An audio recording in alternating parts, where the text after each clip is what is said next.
What would you do if God asked you to leave everything you know, your home, your family, your security, and walk toward a future you cannot see? This is not the story of a king, not the story of a warrior. This is the story of a man, ordinary, aging, childless, who heard the voice of God and chose to trust Him. God promised him a land he had never seen, a future he could not imagine, and descendants as countless as the stars, when he didn't even have one child. His name was Abraham, and through his faith, the destiny of the world began to change. This is not just his story. This is a story about faith, obedience, and a God who always keeps His promises. This is the story of Abraham. After the confusion at Babel, humanity was scattered across the earth. Languages divided people, and nations began to rise. But in a land called Ur of the Chaldeans, God was about to begin something new, not with a city, not with a tower, but with one man. God calls Abram. Abram lived a settled life, family, land, security.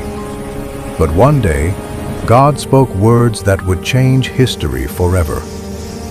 Leave your country, your people, and your father's household, and go to the land I will show you. God did not give Abram a map. He gave him a promise. The promise. God promised Abram three things: a land, a great nation, and a blessing that would reach all families of the earth. Abram was 75 years old. He had no child, yet he believed. Obedience without details. Abram gathered his wife Sarai, his nephew Lot, and everything he owned. And without knowing where he was going, he stepped forward in faith. The journey begins. Through deserts and valleys, Abram traveled. Each step was obedience. Each night was trust. And wherever he went, he built altars, not towers, to worship God. Famine and failure. When famine struck the land, Abram went down to Egypt. Fear crept in, and for a moment faith wavered. Abram made mistakes, but God remained faithful. Abram and Lot separate. As their possessions increased, conflict arose. Then God spoke again, "Lift up your eyes. All the land you see, I give to you and your descendants forever." God's promises never depend on human shortcuts. War and rescue. When kings went to war and Lot was taken captive, Abram armed his servants and rescued him. Faith did not make Abram weak, it made him courageous. Abram met Melchizedek, priest of God Most High, who blessed him. Abram gave thanks, not to kings, but to God alone. God made a covenant with Abram, sealing his promise. Abram believed God, and it was credited to him as righteousness. Years passed. Sarai remained childless. Doubt grew. Human solutions were tried, consequences followed, but God's promise remained untouched. God changes his name. God renamed Abram, Abraham, father of many nations. Sarai became Sarah. God declared the impossible. You will have a son. 3 visitors arrived. One message echoed, "At the appointed time, Sarah will have a son." Sarah laughed. It's but God impossible asked, for me to have a "Is baby. I'm anything already too hard old." for the Lord? Isaac is born. At the appointed time, Isaac was born. Laughter replaced waiting.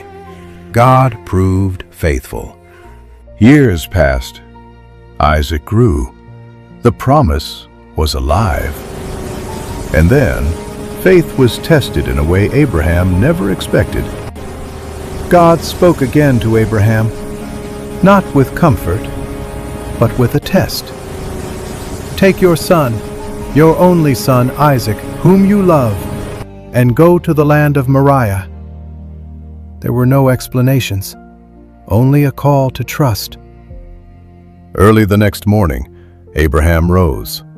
He did not argue. He did not delay. He obeyed. Step by step, father and son walked toward the mountain, and toward a moment that would define faith forever. As they climbed, Isaac spoke, innocent, trusting, unaware. "Father, the fire and the wood are here, but where is the lamb?"